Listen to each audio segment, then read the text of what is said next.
Salut à toutes et à tous et bienvenue dans ce nouvel épisode du coin du Chef Hop.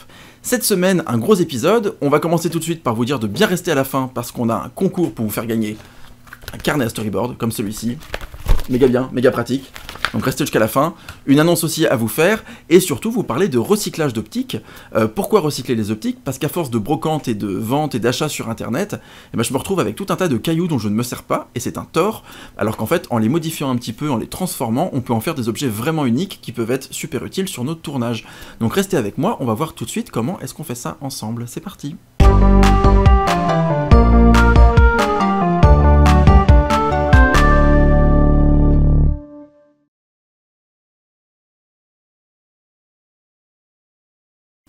Alors avant de commencer, une petite mise en garde. Tous les bricolages que vous pouvez faire sur des optiques, faites-les sur des optiques auxquelles vous ne tenez pas, ou des optiques qui valent vraiment pas cher. Parce que quand on modifie des optiques, on casse les optiques. On n'arrête pas de se tromper, des fois on arrache une vis, pas de chance, c'était la vis du diaph, du coup il n'y a plus de diaphragme. Des fois on pète un ressort qui est absolument inretrouvable en pièces détachées, sauf si vous rachetez l'optique. Voilà, vous rayez du verre, vous faites tomber quelque chose, bref, vous perdez des vis, et tout ça, ça a des conséquences. Donc, toutes les modifications dont je vais vous parler maintenant, faites-les uniquement si vous êtes certain, soit de pouvoir remonter votre optique absolument pièce par pièce comme il faut, comme elle était à l'origine, soit parce que ce sont des optiques que vous pouvez trouver pour pas cher, parce que c'est des choses que vous avez achetées sur les brocantes et que de toute façon la lentille est déjà rayée et que donc c'est une bonne façon de s'exercer. En tout cas, faites attention, ne faites pas ça avec des optiques que vous venez de dépenser, que vous venez d'acheter pour une fortune.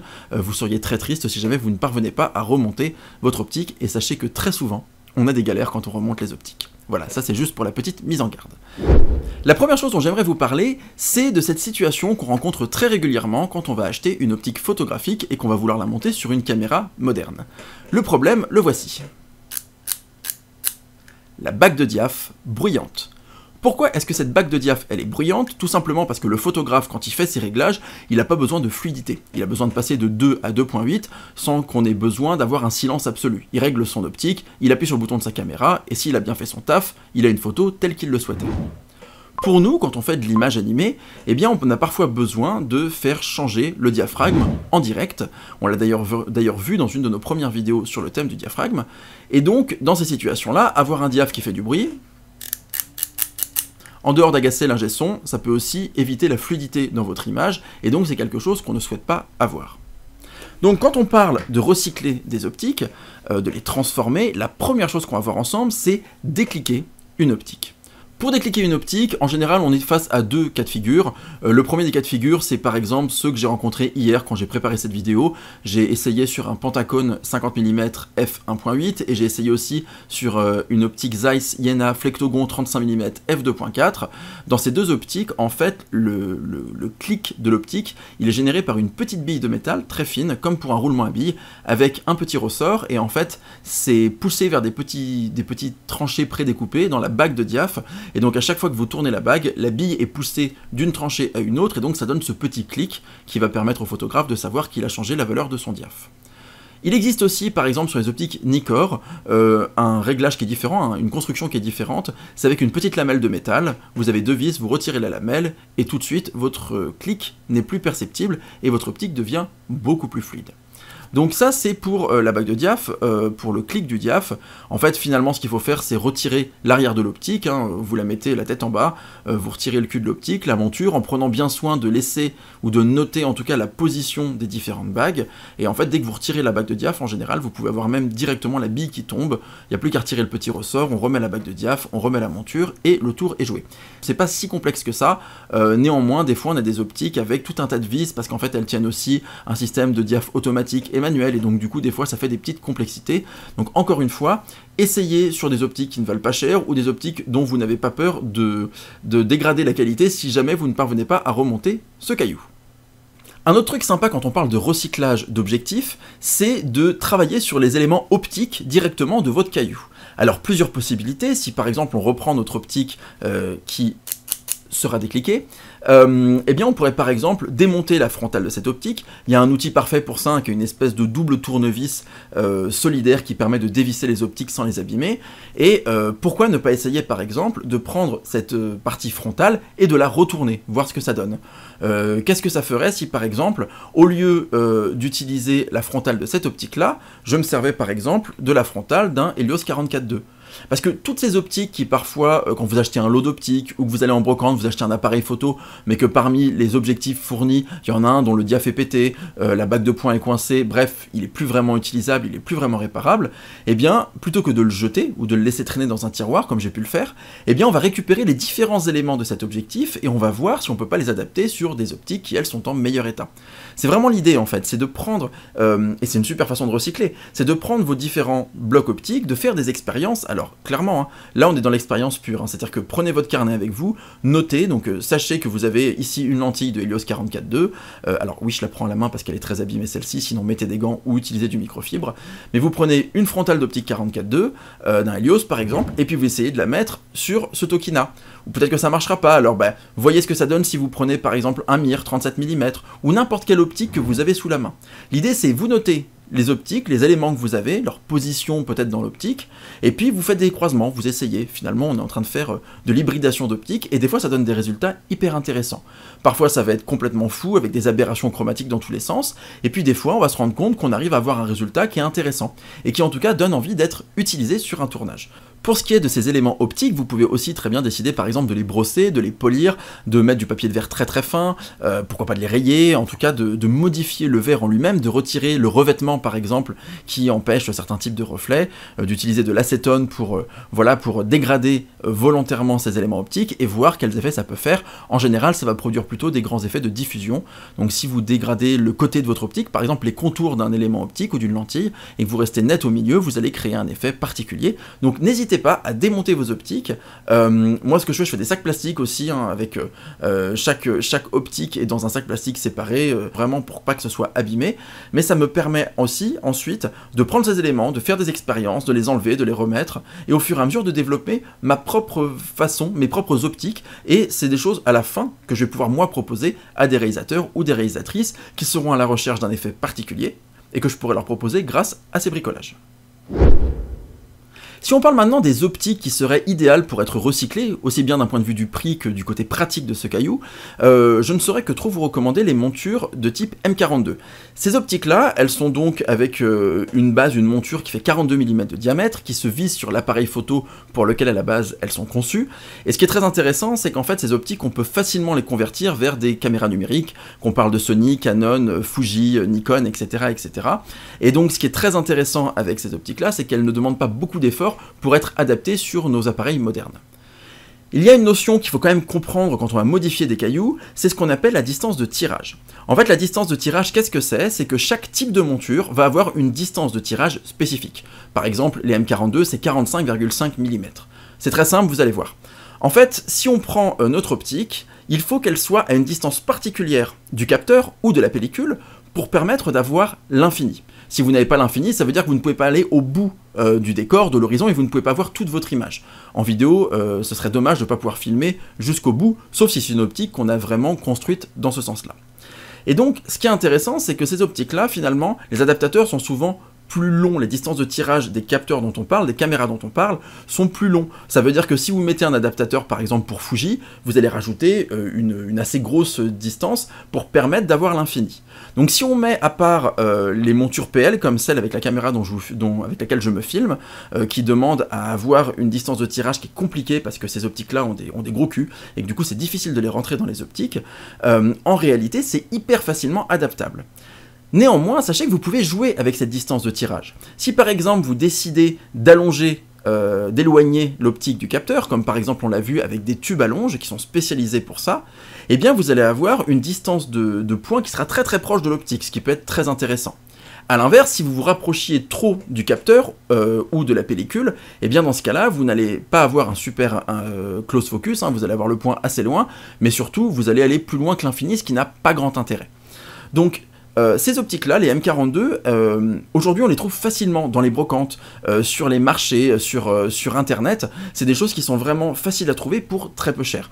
Vous avez des optiques pour 5 €, des fois vous achetez un lot d'optiques pour 15 balles, et là vous avez déjà pas mal de choses avec lesquelles vous pouvez jouer.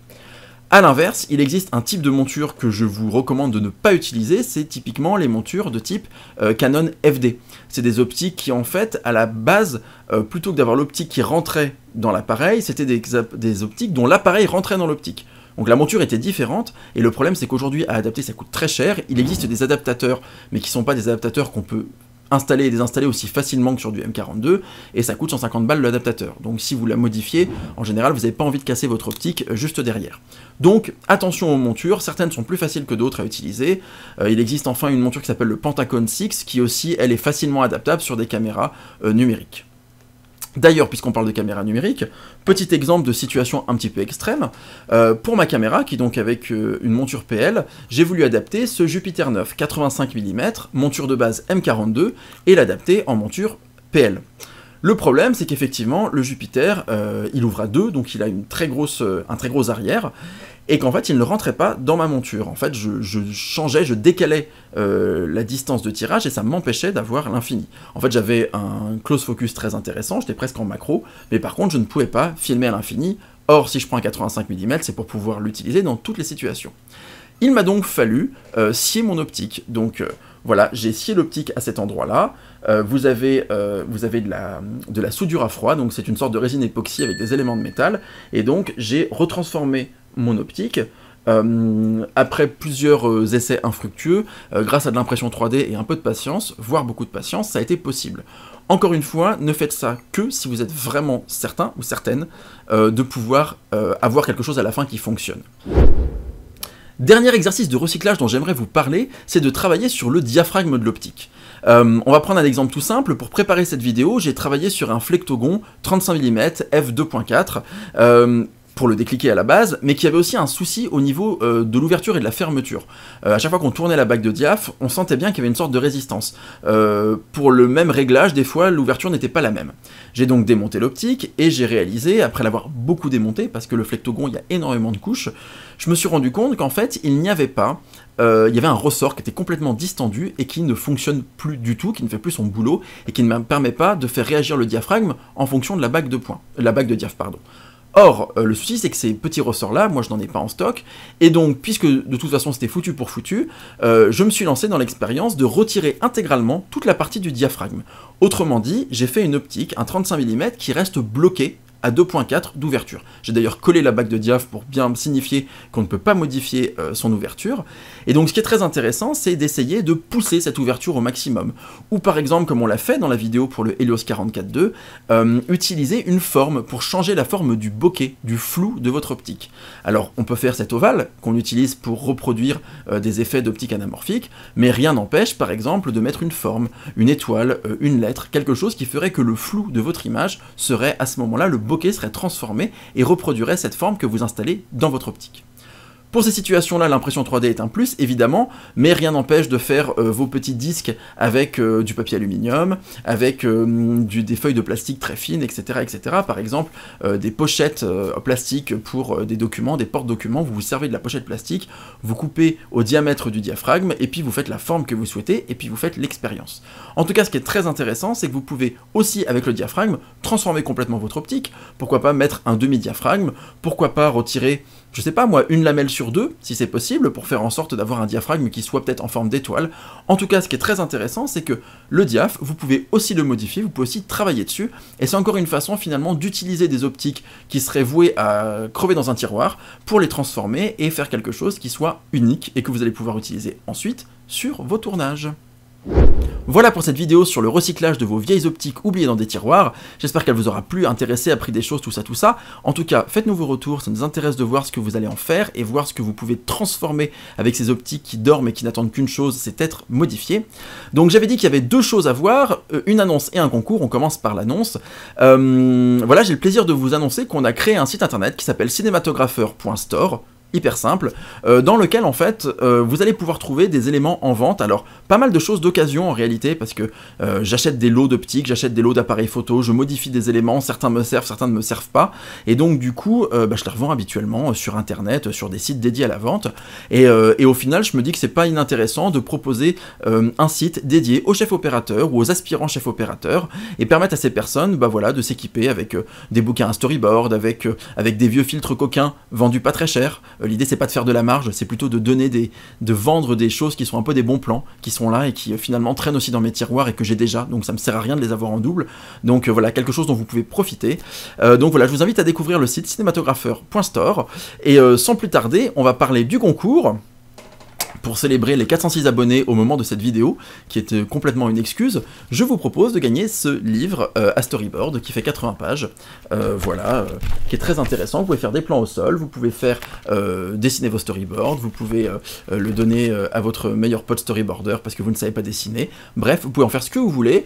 Comme c'est mon premier concours, que j'ai pas tellement la moindre idée comment ça se passe, ce que je vous propose, c'est que cette vidéo va sortir le 21 mai, normalement. Donc, vous laissez un commentaire en disant ce que vous voulez, que vous avez envie d'avoir ce carnet de storyboard, tout ça. Moi, ce que je vous propose, c'est que le 1er juin, qui doit être peut-être un mercredi, le 1er juin, eh bien, je tirerai au sort parmi les personnes qui ont laissé un commentaire, comme ça, dans la vidéo du 4 juin, qui doit être le samedi, je crois que je serai en tournage, mais on enregistrera la vidéo en avance, eh bien, vous aurez la possibilité, voilà, on annoncera le gagnant ou la gagnante, je vous l'enverrai par la poste, ce sera méga cool, vous serez super content, ce sera le plus beau cadeau de votre vie, et moi, je serai hyper heureux parce que du coup, on aura fait une personne contente grâce à ce concours. Voilà, c'était long, mais c'était très clair, je l'espère. Donc, si on résume, achetez des optiques d'occasion pas très chères, n'ayez pas peur de les casser avant de les casser, parce qu'après c'est dommage. Laissez-nous des commentaires, abonnez-vous à la chaîne, activez la petite cloche, allez visiter Cinématographeur Store, rejoignez-nous sur Patreon si vous voulez, d'ailleurs on fait des promos pour Cinématographeur Store sur Patreon, ça devient un bordel ces vidéos, mais c'est pas grave. Quoi qu'il en soit, je vous souhaite une excellente semaine, un excellent week-end. La semaine prochaine, je pense qu'on va parler lumière, je crois que j'ai une idée, donc voilà, on va parler un petit peu éclairage et diffusion, ça va être sympa. D'ici là, portez-vous bien, faites de belles expériences, et je vous dis à très bientôt sur le coin du chef-op. Salut!